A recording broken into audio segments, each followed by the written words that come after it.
விதி எழுதிய வரம். அகிலன் ஒரு நடுத்தர குடும்பத்தை சேர்ந்தவன். அவனுடைய உலகமே அவன் பெற்றோர்கள்தான். தந்தை சிவசுப்பிரமணியமும் தாய் கமலமும் எளிமையான வாழ்க்கை வாழ்ந்தவர்கள்.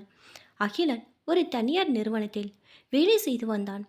வருமானம் அதிகம் இல்லை, ஆனால் நேர்மை இருந்தது, பொறுப்பு இருந்தது, குடும்பத்தின் மீது அளவற்ற பாசம் இருந்தது. இளைஞனாக இருந்தபோது அவன் காதலில் விழுந்தான்.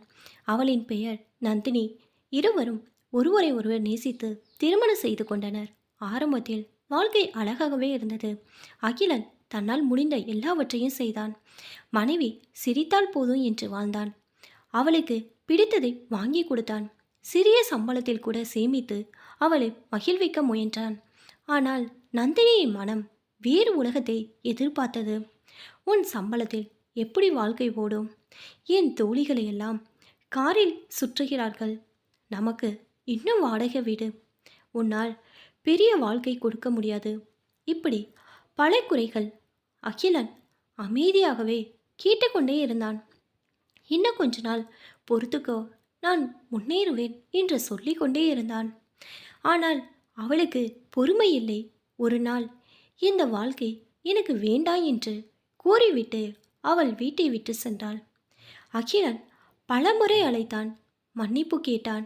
தான் தவறு செய்யவில்லை என்றாலும் உறவை காப்பாற்ற முயன்றான். ஆனால் அவள் திரும்பி வரவில்லை. விவகாரத்து மனு வந்தது. அந்த காகிதத்தை பார்த்தபோது அவனது கைகள் நடுங்கின. 5 வருட திருமண வாழ்க்கை ஒரே கையெழுத்தில் முடிந்து போனது. அந்த நாளிலிருந்து அகிலன் மாறிப்போனான்.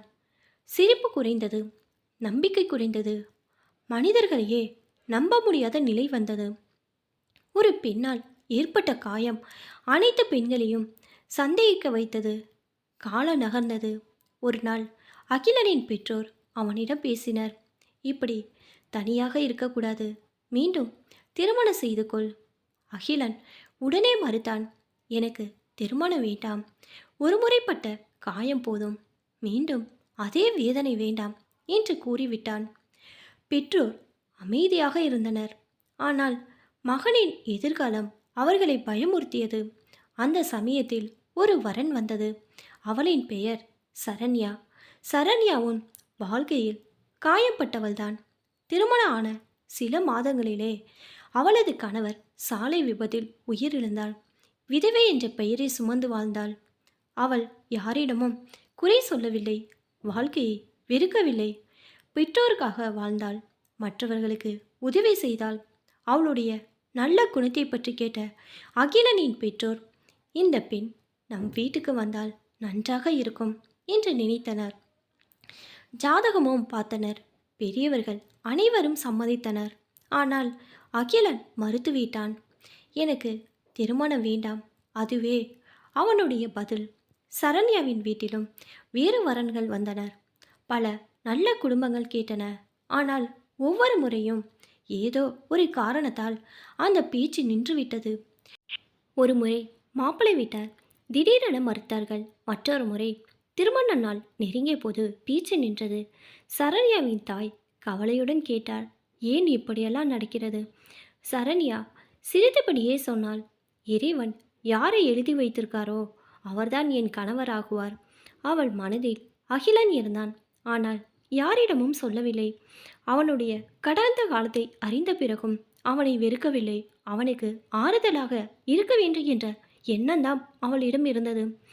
2 வருடங்கள் அகிலனின் பெற்றோர் தொடர்ந்து பேசிக்கொண்டே இருந்தனர்.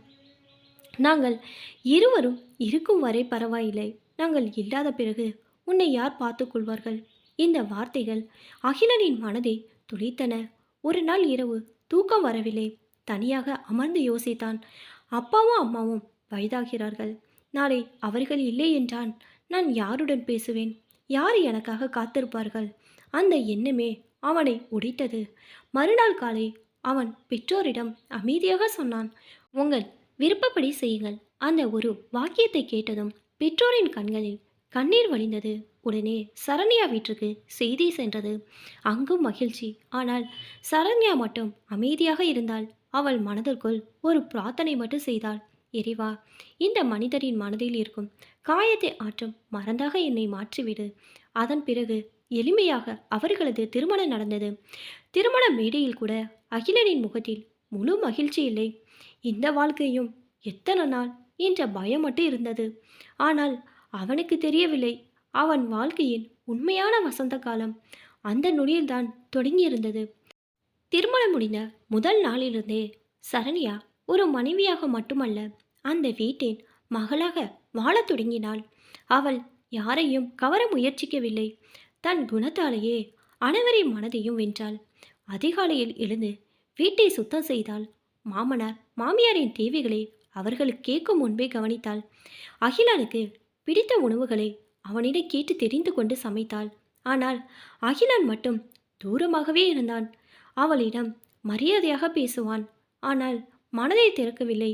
நன்றி, சாப்பிட்டியா, நான் கிளம்புகிறேன். இந்த 3 வார்த்தைகளே அவனுடைய பெரும்பாலான உரையாடல்கள். சரண்யா அதற்காக வருத்தப்படவில்லை. காயப்பட்ட மனதுக்கு நேரம்தான் மருந்து என்று அமைதியாக இருந்தாள். ஒரு நாள் அகிலன் அலுவலகத்திலிருந்து சோர்வுடன் வந்தான். அவன் முகத்தை பார்த்தவுடனே ஏதோ பிரச்சனை என்று சரண்யாவுக்கு புரிந்தது. என்னங்க, ஏதாவது கவலையா என்று மெதுவாக கேட்டாள். ஒன்றுமில்லை என்று சொல்லிவிட்டு உள்ளே சென்றான். ஆனால் இரவு அவன் தூங்காமல் அமர்ந்திருப்பதை பார்த்த சரண்யா அருகில் அமர்ந்தாள். என்னிடம் சொல்ல முடியாத கவலையா? அந்த கேள்வியில் இருந்த அக்கறை அவனது மனதை உடைத்தது. முதல் முறையாக அவன் மனதை திறந்தான். நிறைய கடன் இருக்கிறது, அப்பாவின் சிகிச்சைக்காக வாங்கியது. முதல் வாழ்க்கையில் ஏற்பட்ட செலவுகள், என்ன செய்தாலும் முடியவில்லை என்று கூறினான். சரண்யா அமைதியாக கேட்டுக்கொண்டிருந்தாள். மறுநாள் தன்னுடைய நகைகளில் ஒரு பகுதியை எடுத்தாள். அகிலனிடம் நீட்டினாள். அவன் அதிர்ச்சி அடைந்தான். இது எதற்கு? கடனை அடைக்க. இது உன் நகை. நம்ம குடும்பத்தை காப்பாற்றுவதுதான் எனக்கு நகை. அந்த வார்த்தைக்கு பதில் சொல்ல முடியவில்லை. சில மாதங்களில் பல கடன்கள் அடைக்கப்பட்டன. அதன் பிறகு சரண்யா இன்னொரு யோசனையை சொன்னாள். நீங்கள் ஏன் சொந்தமாக தொழில் தொடங்கக்கூடாது? அகிலன் சிரித்தான். அதற்கு பணம் வேண்டும், நம்பிக்கை வேண்டும். என்னால் முடியாது. சரண்யா உறுதியாக சொன்னாள். உங்களால் முடியும். நான் உங்களோடு இருக்கிறேன். அந்த ஒரு வாக்கியம் அகிலனுக்கு 1000 பேரின் தைரியமாக இருந்தது. சிறிய அளவில் தொழில் தொடங்கினான். முதல் மாதம் சாதாரண வருமானம், 2ஆம் மாதம் முன்னேற்றம், 3ஆம் மாதம் லாபம். ஒரு வருடத்தில் தொழில் வளர்ந்தது. 2 வருடங்களில் நகரம் முழுவதும் அறியப்பட்ட நிறுவனம் ஆனது. ஒரு நாள் அகிலன் புதிய வீட்டின் சாவியை பெற்றோரிடம் கொடுத்தான். இது உங்கள் வீடு. கமலாவின் கண்கள் கலங்கின. மகனே, இந்த நாளை பார்க்கத்தான் நாங்கள் உயிரோடு இருந்தோமோ? சிவசுப்பிரமணியம் பெருமையுடன் மகனை அணைத்து கொண்டார். அகிலன் உடனே சொன்னான், என்ன பாராட்டாதீங்க. இதுக்கெல்லாம் காரணம் சரண்யாதான். அவள் வெக்கத்துடன் சிரித்தாள். காலம் இன்னும் அழகாக நகர்ந்தது. வீட்டில் சிரிப்பு அதிகரித்தது. மகிழ்ச்சி நிரம்பியது. ஒரு மாலை அகிலன் வேலை முடிந்து வீட்டுக்கு வந்தான். வீடு முழுவதும் அமைதியாக இருந்தது. சரண்யா மெதுவாக வந்து அவன் முன் நின்றாள். அவளது கண்களில் மகிழ்ச்சி கண்ணீர். என்னாச்சு என்று பதறினான். அவள் அவனது கையை பிடித்தாள். மெதுவாக அவனது உள்ளங்கையில் ஒரு சிறிய மருத்துவ அறிக்கையை வைத்தாள். என்ன இது? அவள் புன்னகையுடன் சொன்னாள், நீங்க அப்பா ஆக போறீங்க. அந்த நொடி அகிலன் சிலையாக நின்றான். மீண்டும் கேட்டான், உண்மையா? சரண்யா தலையசைத்தாள். அவன் கண்களில் கண்ணீர் பெரியது. 5 ஆண்டுகள் முதல் திருமண வாழ்க்கையில் குழந்தைக்காக ஏங்கிய நாட்கள் நினைவுக்கு வந்தன. இப்போது வேண்டாம், குழந்தை பிறந்தால் சுதந்திரம் போய்விடும் என்று கூறிய முன்னாள் மனைவியின் வார்த்தைகள் காதில் ஒலித்தன. அந்த ஏக்கத்தை யாரிடமும் சொல்லாமல் வாழ்ந்த நாட்கள் நினைவுக்கு வந்தன. நண்பர்கள் குழந்தைகளுடன் விளையாடும்போது தனியாக நின்று சிரித்த நாட்கள் நினைவுக்கு வந்தன. அனைத்தும் ஒரு கணத்தில் மனதில் ஓடின. அவன் சரண்யாவின் 2 கைகளையும் பிடித்தான். நன்றி. அவள் சிரித்தாள். எதற்கு? என் வாழ்க்கையை வாழ வச்சதுக்கு. அவன் தொடர்ந்தான். நான் எல்லா பெண்களையும் ஒரே மாதிரி நினைத்தேன். என் வாழ்க்கை மீண்டும் இருட்டாகிவிடும் என்று பயந்தேன். ஆனால் நீ என் வாழ்க்கையில் வந்த பிறகுதான் குடும்பம் என்றால் என்ன, அன்பு என்றால் என்ன, மனைவி என்றால் என்ன, நம்பிக்கை என்றால் என்ன என்பதை புரிந்து கொண்டேன். அவன் கண்ணீரை துடைத்து கொண்டு சொன்னான், என் முதல் வாழ்க்கை தோற்றதுக்கு நான் பலமுறை வருத்தப்பட்டேன். இன்று அந்த தோல்விக்கே நன்றி சொல்கிறேன். சரண்யா ஆச்சரியமாக பார்த்தாள். ஏன்? அவன் புன்னகைத்தான். அந்த வாழ்க்கை தோற்கவில்லை என்றால் நீ என் வாழ்க்கைக்குள் வந்திருக்க மாட்டாய். இறைவன் எனக்காக வைத்திருந்த பொக்கிஷம் நீதான். உன்னை அடைவதற்காக தான் அந்த வேதனைகளை நான் கடந்திருக்கிறேன். சரண்யாவின் கண்களில் கண்ணீர் வழிந்தது. அவள் மெதுவாக அவன் தோளில் சாய்ந்தாள். நானும் ஒரு வேண்டுதல் வைத்திருக்கேன். என்ன வேண்டுதல்? உங்கள் மனதில் இருந்த காயங்கள் எல்லாம் ஒரு நாள் ஆற வேண்டும் என்று. அகிலன் அவளது நெற்றியில் மெதுவாக முத்தமிட்டான். அந்த காயங்களுக்கு மருந்தாக மட்டுமில்ல, என் வாழ்க்கையே நீ மாற்றிட்ட. அருகில் நின்று இதெல்லாம் பார்த்து கொண்டிருந்த பெற்றோரின் முகத்தில் பேரானந்தம் மலர்ந்தது. அந்த வீட்டில் அன்று மகிழ்ச்சி மட்டும் இல்லை, நம்பிக்கை பிறந்தது. அன்பு வென்றது.